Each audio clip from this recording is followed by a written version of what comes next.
할렐루야. 오늘 예배하러 오신 여러분 모두를 주님의 이름으로 축복합니다. 오늘 저는 요한복음 21장 말씀을 가지고 인생의 빈 거물을 채우시는 주님이란 제목으로 말씀을 드리겠습니다. 오늘 본문으로 하고 있는 성경 말씀은 요한복음 21장입니다. 여기 요한복음 21장을 보니까 베드로가 어느 날 갑자기 벼랑간 다시 고향인 디베랴 바닷가 갈릴리 바닷가로 돌아가겠다라고 말합니다. 원 직업 고기잡이를 하며 살겠다라고 말하고 있습니다. 그랬더니 그의 동료들 나머지 6명의 제자들도 다 함께 베드로를 만류하는 것이 아니라 베드로와 함께 갈릴리로 내려가서 고기를 잡겠다라고 말하고 있습니다. 이 간단한 이 사건을 놓고 신학자들의 해석이 사실은 분분합니다. 어떤 신학자들은 이 사건을 놓고서 해석하기를 지금 베드로의 상황이 굉장히 영적 침체기를 맞이하고 있다. 예수님 십자가 지시고 승천하시고 십자가 지시고 부활하시고 하셨지만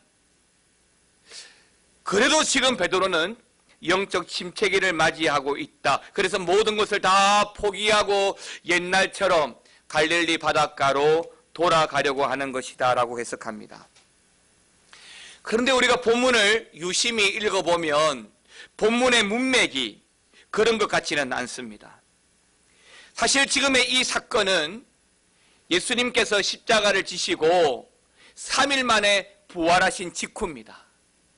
그래서 21장 앞절인 20장 끝부분에 가게 되면 예수님이 부활하셔서 처음으로 목격한 마리아를 만나주시고 그리고 의심하는 제자 도마를 만나주셔서 그 상처를 만지게 하셔서 믿는 자가 복되다라고 말씀하시면서 부활의 주님을 증거해 주셨습니다. 그리고 오늘 본문 21장에 들어와서 다시 예수님은 베드로를 비롯한 7명의 제자들에게 나타나셨는데요. 그리고 그 사건 이후에 베드로가 갈릴리로 돌아가겠다라고 말씀하고 있는 것입니다. 예수님께서 십자가 지시고 무덤에 갇히시고 난 이후에 그리고 3일 만에 약속대로 부활하셨지만 그 당시만 하더라도 이 제자들은 자신의 문들을 다 걸어 잠그고 두려움에 떨고 있었습니다. 그때 예수님께서 친히 나타나셔서 예수님의 부활의 모습을 보여주셨기 때문에 영적 침체기가 왔고 그 때문에 모든 것을 포기하고 다시 고향으로 돌아갔다라고 하는 것은 약간의 어폐가 있는 것 같습니다. 자, 그러면 베드로가 왜 벼랑간 갑자기 자기 고향 갈릴리로 돌아가서 고기를 잡겠다라고 말하고 있는 것일까요? 가만히 생각해 보면 예수님께서 십자가 지시기 전에 제자들과 함께 음식을 잡숫고 함께 대화를 나누고 함께 복음을 선포하면서 하신 말씀 중에 내가 죽고 난 이후에 부활하셔서 반드시 갈릴리로 가시겠다라고 하셨던 말씀 때문입니다. 그래서 베드로는 부활하신 주님을 한 번이라도 더 만나고 싶은 마음에 먼저 갈릴리로 가서 주님을 기다리고 있는 것입니다. 오늘 21장에는 1절에서부터는 부활하신 예수님이 베드로를 비롯한 7명의 제자를 만나주시고 있습니다.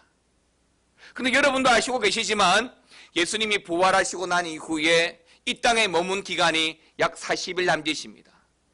그런데 그 40일 동안 예수님은 내내 제자들과 함께 하신 것이 아니에요. 요즘 말로 간헐적으로 제자들에게 나타나시고 말씀해 주시고 하셨기 때문에 부활하신 예수님을 좀 더 가까이 더 많이 함께하기를 원하는 베드로는 갈릴리로 오시겠다는 그 예수님의 말씀에 비추어 먼저 갈릴리로 내려가서 예수님을 소망하고 기다리고자 했던 것입니다. 그리고 또 하나, 왜 하필이면 갈릴리로 내려가서 고기잡이를 계속해야 하는가라고 물었을 때에 예수님과 함께 있을 때는 3년간 예수님을 모시고 이곳저곳 복음을 전하고 다니고 할 때에는 사실은 먹을 것 입을 것 걱정하지 않았습니다. 예수님께서 70명의 제자들을 파송하실 때에도 두봇 옷과 전대를 가지지 말라고 말씀하셨습니다. 예수님께서 다 해결해 주셨습니다. 그런데 지금은 그 문제가 해결되지 않습니다.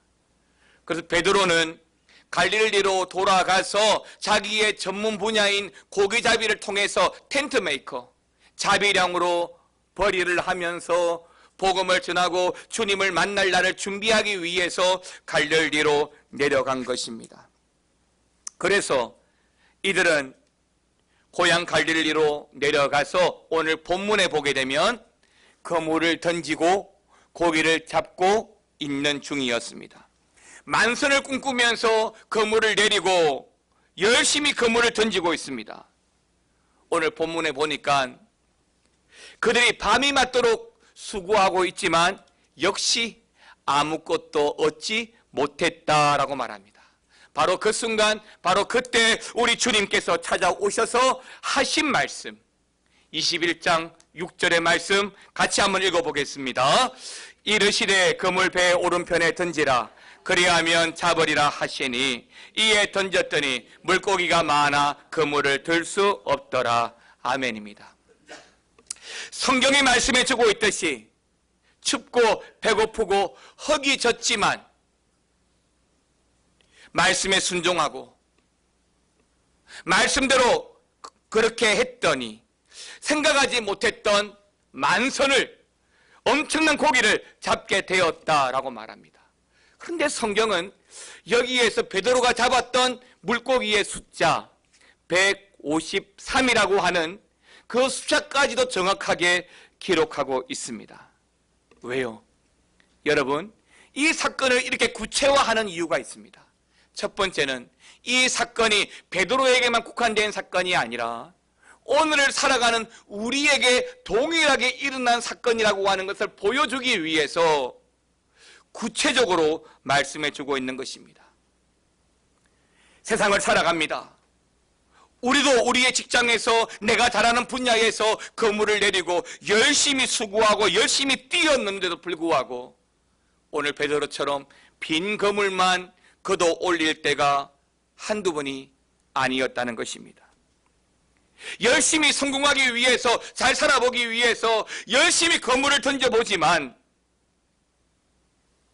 더 이상 어떻게 해볼 힘조차 남아있지 않을 때, 더 이상 어떻게 해보아야 할지 방법조차 생각이 되지 않을 때, 그때 주님께서, 그때 오늘 본문 말씀을 통해서 우리에게 말씀해주고 있는 첫 번째는, 오늘 말씀을 나누고 싶어하는 첫 번째는 주님을 만나야 한다는 것입니다.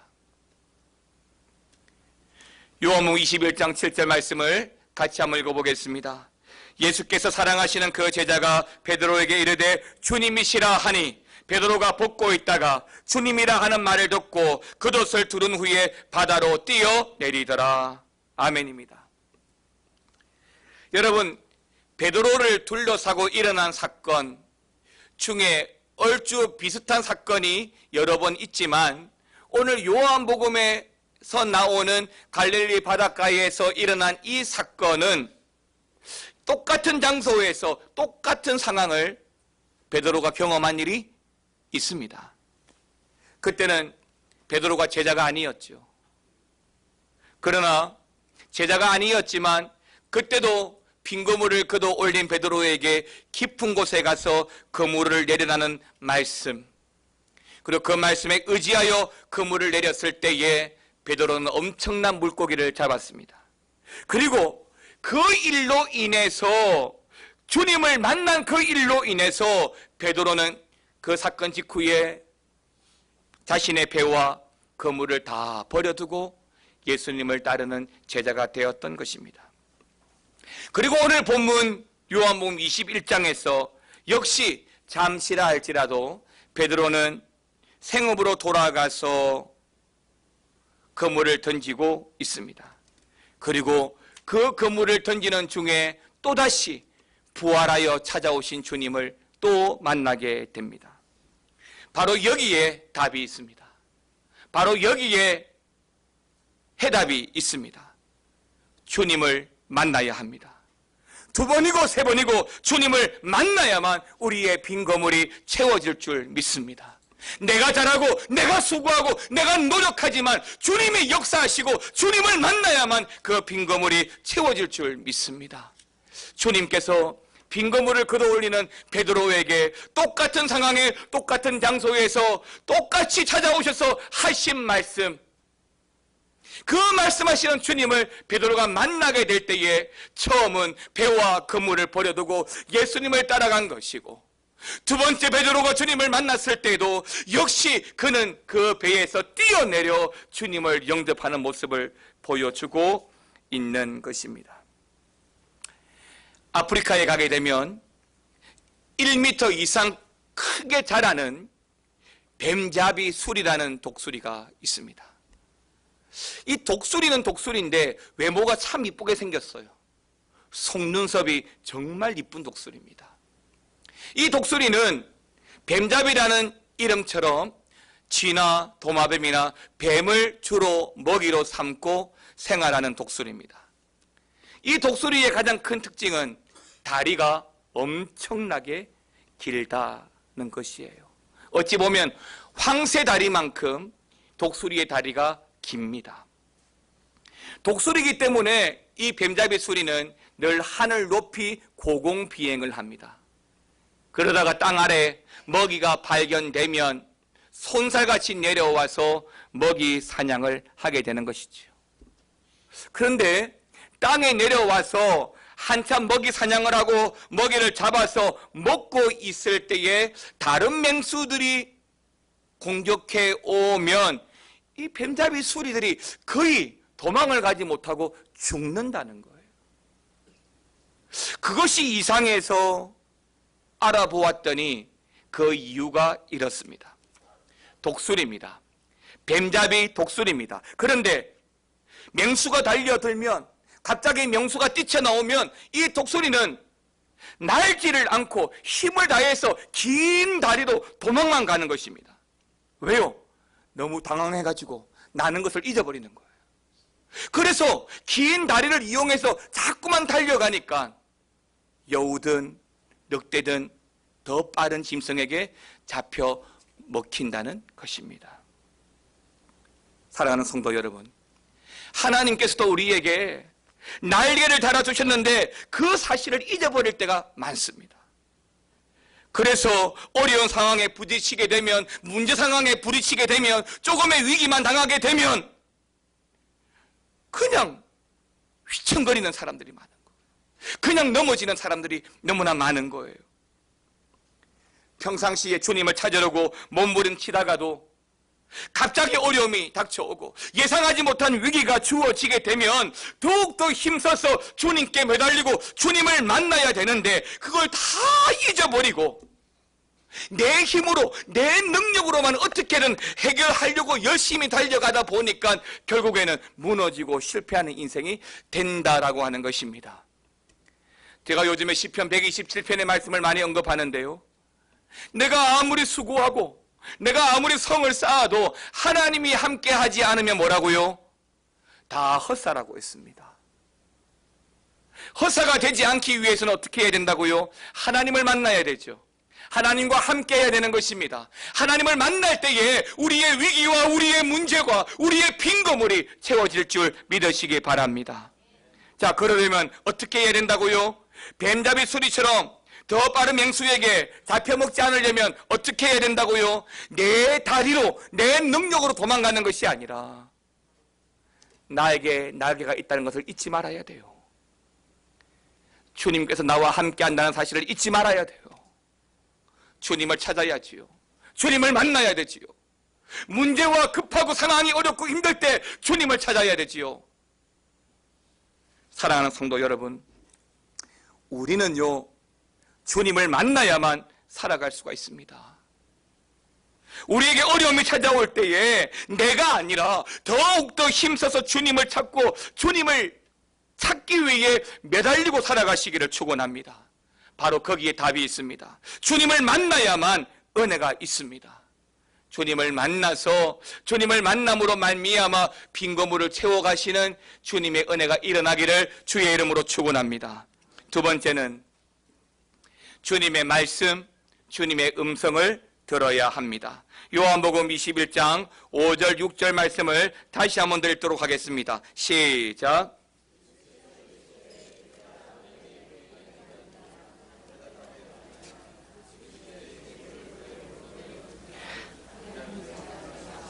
이에 던졌더니 물고기가 많아 그물을 들 수 없더라. 아멘입니다.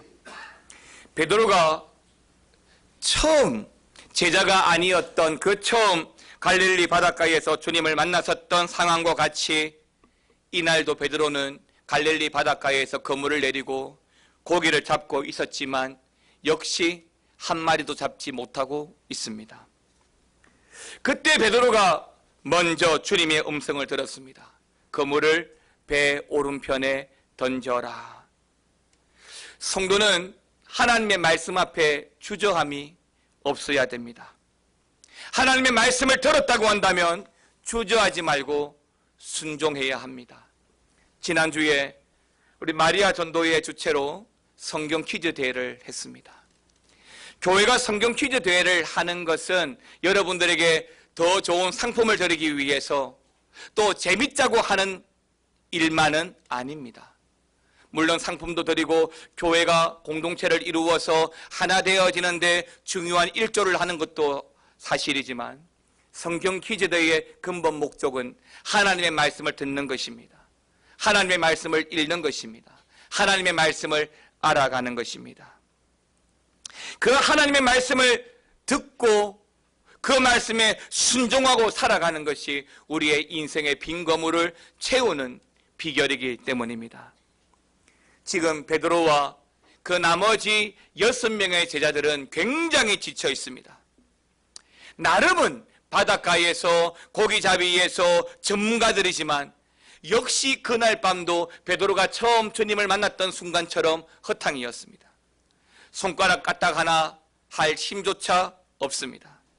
그럼에도 불구하고 주님께서 찾아와서 배 오른편에 그물을 던져라고 말씀하셨을 때에 베드로는 그 말씀에 순종하고 있습니다. 여러분, 이것이 복받는 비결인 줄로 믿으시기를 바랍니다. 사랑하는 성도 여러분, 이 사건은, 이 이야기는 2000년 전에 베드로를 비롯한 6명의 제자들에게만 해당되는 이야기가 아닙니다. 오늘날도 인생의 빈 거물로 인해서 고생하고 힘들어하는 인생들이 지금도 주님을 만나고 변화되어서 힘있게 살아가는 모습들이 많습니다. 우리 주위에는 주님을 만나서 주의 음성을 들어서 새롭게 거듭나서 성공하시는 분들의 이야기를 우리는 많이 들었습니다. 그 중에 한 분, 오혜령 씨라는 분이 계십니다. 이 오혜령 씨는 연세대학교를 졸업하고 자신의 모교인 이화여고에서 교편을 잡고 있었습니다. 그리고 1965년도에 신춘문예에서 희곡 성야라고 하는 작품을 통해서 희곡 작가로, 수필 작가로, 방송인으로 활동하면서 사실 그 당시에 굉장히 인기를 누렸던 분입니다. 70년도에 우리가 한 번쯤은 다 들어보셨을 법한 별이 빛나는 밤의 작가 DJ가 바로 이분입니다. 이렇게 왕성한 활동을 한참 하고 있던 그 30대 젊은 나이에 이분에게 암이라고 하는 엄청난 병으로 시한부 인생이 선고되었습니다. 그런데 이 사람이 어릴 적에 이화여고 미션 스쿨을 다녔기 때문에 나름은 채플이나 성경 수업 시간을 통해서 기독교 교리에 대해서는 잘 알고 있었습니다. 그럼에도 불구하고 이 사람은 예수를 믿지 않았습니다.